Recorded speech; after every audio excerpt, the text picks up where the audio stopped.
여러분 명절 때 KBS 틀면 이제 제가 나올 겁니다. 거기 이제 경제 전문가로 출연해가지고 그냥 흔히 뻔히 약팔이들이 하는 뭐 자식한테 물려준다는 생각으로 살아 공부하면 돈 벌 수 있다 뭐 이런 뻔한 소리 말고 진짜 그 명절 때 가족들이 TV를 이제 보면서 그 세대를 막론하고 그 모두가 좀 보편타당한 교훈을 얻을 수 있는.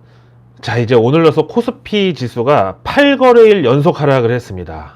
광복절 연휴 끼면은 거의 2주째 지금 뭐 하락을 하고 있는데, 외국인하고 기관 매도는 계속되고 있고, 이거를 그래도 일부나마 개인이 계속 받아내고는 있는데, 개인들도 지금 이제 뭐 매수 여력이 아직까지 뭐 완전히 소진됐다고 보기는 힘들지만, 더 이상 주식을 사기에는 조금 부담이 될 겁니다. 그런 반면에 환율은 1170원을 돌파했어요. 이제 1200원까지 만약에 가면은 거의 1년 만에 최고치를 돌파하게 되고, 지금도 거의 11개월 만에 최고치까지 올라와 있습니다. 그래서 제가 늘 말씀드리지만 어떤 한 투자 자산에 몰빵하지 말라고 하잖아요. 주식도 마찬가지. 아니야, 나는 분산 투자하고 있어. 나는 삼성전자, 현대차, 기타 등등 시총 상위 10개 종목에 분산 투자하고 있어. 진짜 분산 투자는 이럴 때 삼성전자가 막 최근 한 달 동안에 한 15% 떨어질 때 환율이 지금 10% 거의 그대로 올랐잖아요. 제가 늘 말씀드렸죠.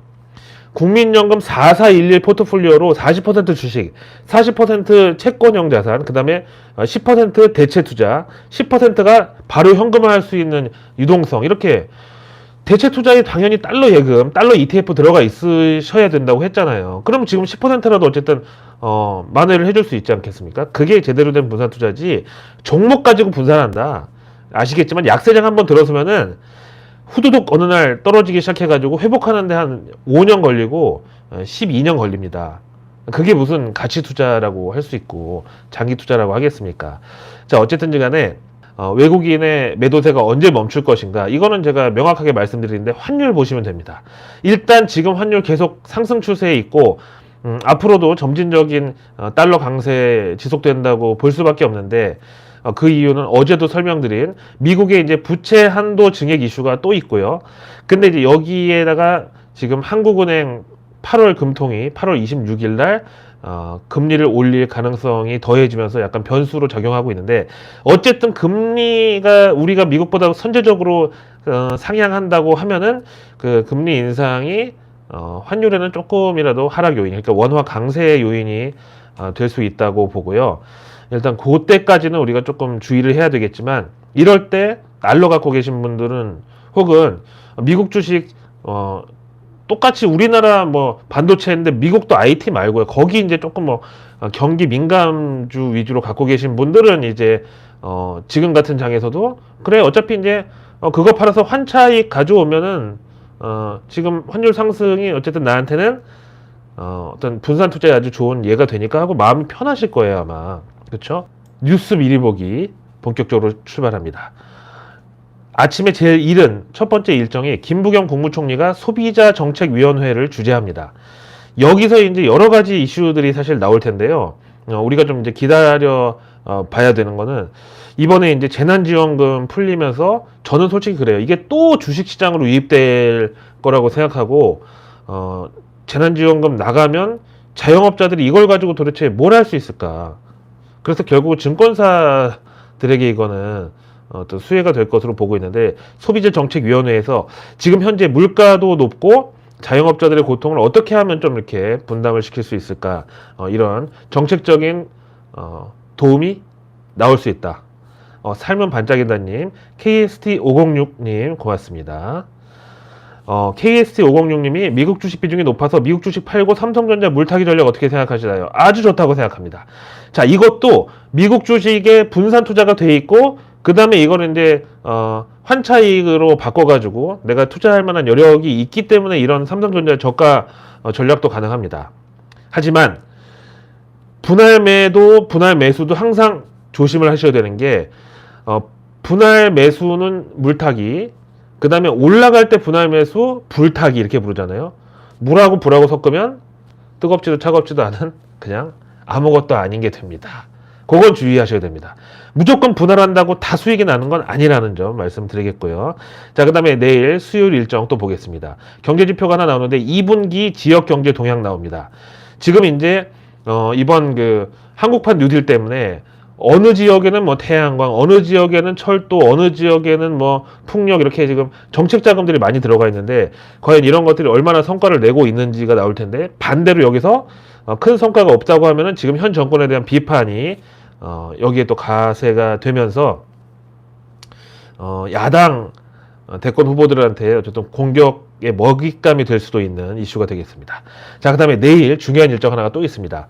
바로 산업부가 청정수소 관련 산업계 간담회를 개최합니다. 청정수소 말만 들어도 뭔가 친환경에 약간 그 푸르딩딩한 그런 이제 느낌이 드는데요. 일단 탄소 배출 산업계를 탈탄소화하는데 가장 큰 역할을 할 것으로 기대되는 것이 바로 수소. 화석연료 대신에 이제 수소를 주 에너지원으로 활용하는 것을 골자로 이제 하는데 여기에 필수가 바로 청정수소거든요. 근데 이 청정수소가 국내 생산만으로는 부족해가지고 어쨌든 수입이 불가피합니다.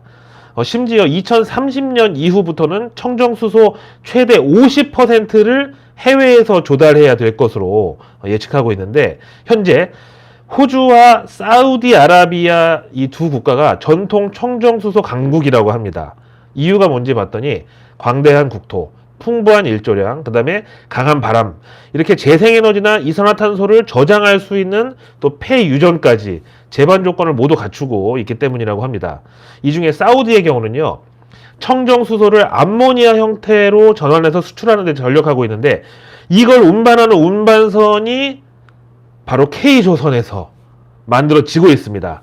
전 세계에서 가장 뛰어난 기술력이 바로 이 암모니아 청정수소 운반 국내 선박입니다. 자, 내일 수요일 산업부 7월 국내 자동차 산업 동향 나오는데요. 지금 사실 자동차주도 뭐 큰 재미가 없다 보니까 뭐 7월 국내 자동차 산업에 있어서 친환경차가 얼마나 비중이 늘었나 이 정도는 좀 살펴보는 게 좋을 것 같고요. 김님께서 미국 정유주 지금 들어가면 뭐라고 하시겠지요. 남편이 자꾸 들어가고 싶다고 하네요. 글쎄요. 이제 바이든 정부에서 왠지 화석 연료는 크게 각광을 받지 못할 것이라는 전망이 있는데 글쎄 지금 이제 바이든 정부의 1조 규모 인프라 투자 법안 들어갔잖아요. 결국은 미국 정통의 어떤 그 셰일 오일 그리고 정유사들도 이제는 친환경 쪽으로 좀 턴을 해야 되지 않나. 그러면은 이 인프라 투자에 어쨌든 본인들도 기댈 수밖에 없잖아요. 저는 그런 면에서 괜찮다고 봐요. 왜냐면 우리나라 오일뱅크가 오일을 안 판다잖아요, 이제. 현대 오일뱅크가 오일 생산을 안 한대, 앞으로 뭐 몇십 년 뒤에. 미국도 지금 그런 움직임이 나타나고 있고, 하다못해 사우디 아람코도 지금 신재생 에너지 투자를 하는데, 그럼 미국의 1조 달러 인프라 투자가 미국의 전통 그 정유업체들의 어떤 인프라 개발 개혁하고 맞물릴 경우에 생각보다 지금 좋은 선택이 될 수 있다. 자, 그 다음에 내일 수요일 일정 또 보겠습니다. 국토부에서는 스마트 물류센터 첫 2차 보전 지원 실시를 한다고 합니다. 국가가 특정 목적을 달성하기 위해서 특정한 부분의 저리의 자금을 지원할 필요가 있을 때 지원 자금의 조달 금리와 대출 금리의 차이가 발생하는데 이거를 정부나 지자체 같은 데서 그 정책 기관에서 보존해 주는 것을 2차 보전이라고 합니다. 스마트 물류센터의 첫 2차 보전 지원을 실시한다고 합니다. 제가 작년 이맘때쯤 ESR 캔달 리츠라는 주식에 대해서 이제 물류센터가 귀하신 몸이 된다. 맨날 축구장 몇 배 규모의 물류센터 하는데 그 얘기는 이제 코로나 때문에 축구장이 뭐 필요가 없다고 비하하는 것처럼 보일지 모르겠지만 그만큼 이제 시대가 바뀌면서 축구장이 물류센터로 비유되는 게 일상일 정도로 물류센터가 이제 대중화되면서 더 땅과 물류센터가 귀한 몸이 된다. 라고 했는데 ESR 캔달리치 엄청 올랐습니다. 여기다가 이제 국가에서 2차 보전까지 실시를 한다고 해요. 자, 내일 수요일 일정 또 보겠습니다. 고용부에서는 중대재해처벌법 시행령 관련 전문가 및 노사단체 토론회를 엽니다. 내년 1월 27일인가 맞죠? 이때부터 시행 예정인 바로 중대재해처벌법. 작업장에서 사망사고가 나면은 업주는 무조건 구속이 기본입니다. 그러니까 이거 시행 관련해가지고 뭔가 좀 모호한 처벌 대상하고 적용 기준에 대한 논의가 지금 활발한데요. 사실 여러분도 아시겠지만, 이것도 일종의 이제 규제입니다. 그렇다고 뭐, 근로자 산업재해를 뭐 경시하는 거냐? 절대 그런 얘기가 아니고요. 이거를 다 같이 조심하자고 하는 것과 법과 제도로 이렇게 규정하는 것은 조금 이제 다르다고 보는데, 어쨌든 이럴수록 스마트 팩토리, 그 다음에 AR, VR, 또 최근에 이제 상장한 회사 중에 산업용 AR, VR 기술 가지고 있는 그 기업들도 있었는데요. 이런 식으로 해서 하여튼 최대한 인력을 안전하게 보호하면서 그걸 어떤 사물 인터넷이나 인공지능으로 좀 지원해 줄 수 있는, 예? 그런 식의 기술이 이제는 뭐 선택의 문제, 비용의 문제가 아니라 업주가 구속되지 않기 위해서라도 본인들이 이런 스마트 팩토리 공장 설비 이제 수요가 엄청 올라갈 수 있다고 봅니다. 중기벤처부에서는 지역 기반 로컬 크리에이터 활성화 협업 지원을 한다고 해요. 지역 기반 로컬 크리에이터는 뭐냐면은 이제 요즘에 국내 여행이 워낙에 이제 활성화되다 보니까 저도 요즘에 그 구석구석 그 우리나라 국토를 가보면 이런 곳이 있었나? 아니 여기 이렇게 아름답고 이렇게 그 관광전으로서의 어떤 포텐셜이 큰 지역이 왜 지금까지 안 알려졌지, 이런 곳이 많은데, 그러니까 지역 기반으로 활동하는 크리에이터들이 요즘은 지자체에서 뭐 버스 광고, 라디오 광고, 뭐 전남 광양으로 오세요, 뭐 세발낙지 드시러 목포로 오세요, 막 그 이런 거 말고 지역 기반으로 하는 크리에이터가 영상을 이용해서 소개하고 뭐 이런 걸 이제 중기청에서까지 지원 육성 사업을 한다고 해요. 그래서 이제 지방에 계신 분들은 자녀분들 크리에이터로 키우는데 맨날 뻔한 뭐 이런 거 말고 이 지역 기반의 이런 그 로컬 크리에이터로 성장하는 것도 제가 봤을 때는 좋다고 생각합니다. 지자체 예산이 이런 쪽으로 많이 쓰일 것 같아요. 내일 수요일 일정 또 보겠습니다. 환경부는 폐교를 활용해서 환경교육체험관을 조성한다. 글쎄, 저는 이 교육만큼은 조금 주의해야 된다고 생각하는 게, 교육은 백년지 대계잖아요. 교과서를 정권의 입맛에 따라 바꾼다든지, 그 다음에 지금 이제 친환경도 물론 지구 온난화에 대한 그 경각심을 일깨우는 건 좋지만, 지금 시점에서 우리가 봤을 때는 정말 이거 그 실체가 있는 뼈아픈 진실이라고 했던 것도 조금 몇 년 지나고 보면 또 아닐 수도 있단 말이죠. 근데 어쨌든 환경교육체험관을 환경부에서 조성한다. 이거는 이제 어린 학생들 보면은 이제 우리가 요즘에 어떻게든지 그 세금 피하려고 뭐 자녀 한 명당 뭐 4천만 원까지인가 증여해 줄 수 있잖아요. 이런 거를 이제 뭐 펀드로 증여해 주고 이런 것도 많은데, 어린이 펀드에서도 이제 친환경 테마 이런 쪽에 대한 수요 있을 수 있다. 그 다음에 농식품부에서는 내일 수요일 에이펙 식량 안보 장관 회의를 개최합니다. 참석을 하는 거죠. 식량 안보, 늘 말씀드리지만 씨앗, 종자, 스마트팜, 그 신농법 이런 것들 다 식량 안보와 직결이 됩니다. 특히 지난 코로나 때 글로벌 물류가 얼어붙었잖아요. 여기서 만약에 식량 수입 의존도가 높은 국가는 국가의 리스크 자체가 올라갑니다. 한국은행이 디지털 혁신과 우리나라의 생산성 역설에 대해서 보고서를 발표할 예정인데, 이 생산성 역설이라는 게 인공지능 같은 정보기술에 의한 제4차 산업혁명이 경제성장을 견인하는 것과는 또 다른 차원이라는 부정적인 전망을 바탕으로 하는데, 최근에 뭐 폴 크루그만 교수 같은 노벨상 경제학상 수상자들 사이에서도 이제 논란이 되고 있습니다. 일단 정보기술의 혁신에 의해서 재화와 용역의 가격이 뭐 하락을 하거나 심지어 무료가 될 경우 경제는 양적 질적으로 성장함에도 불구하고 국내 총생산은 오히려 하락하게 된다. 한참 얘기 많이 나왔었는데, 온라인 쇼핑이 대중화되고 그 다음에 유통의 그 차지하는 비중이 높아지면서 어쨌든 물가 상승률을 잡아주는 역할을 하고 있다, 뭐 그런 얘기 많이 들었죠. 예를 들어서 이런 거를 이제 정보통신에다 엮으면은 무어의 법칙이라고 있어요. 그 뭐 컴퓨터 구성하는 그 집적 회로 칩 같은 거의 성능이 기하급수적으로 개선되면서 디지털 기기의 가격이 지속적으로 하락해가지고 국내 총생산이 오히려 디스카운트 요인이 발생한다, 이런 건데요. 기술 발전하니까 오히려 생산과 비용 단가 이런 게 다 떨어진다는 거예요. 그래서 지금 4차 산업혁명이 한창인데 어떻게 보면 이거랑 청년 고용하고는 좀 정반대의 명제가 아닌가. 그래서 뭔가 다른 차원의 대책이 좀 필요하다고 할 수 있겠죠. 자, 내일 복지부에서는 어린이집 현장에서 직접 활용할 수 있는 아동학대 매뉴얼을 개정한다고 합니다.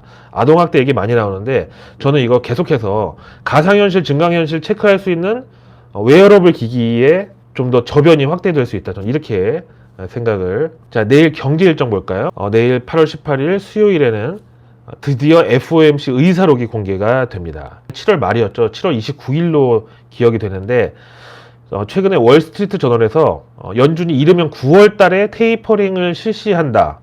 이런 얘기가 지금 나와 있습니다. 만약에 그게 오보가 아니라면 지난 7월 FOMC, 7월 29일 당시에 FOMC 회의에서 연준 임원들 간의 테이퍼링에 대한 어떤 구체적인 언급이 있어야 되는데 지금 그 시장이 두려워하는 건 바로 그게 아닐까 저는. 그래서 환율이 계속 올라가는 거에 수혜를 입을 수 있는 어떤 그런 그 자산 배분을 해놓았다면 그런 분들이 제대로 된 투자를 하는 거라고 저는 생각을 하고 있습니다. 결국은 우리 이제 8월 26일 금통위가 있는데 연준의 테이퍼링 가능성에 따라서 우리 금통위도 금리 인상을 하고 연기하고 이거에도 영향을 받을 수 있다고 생각합니다.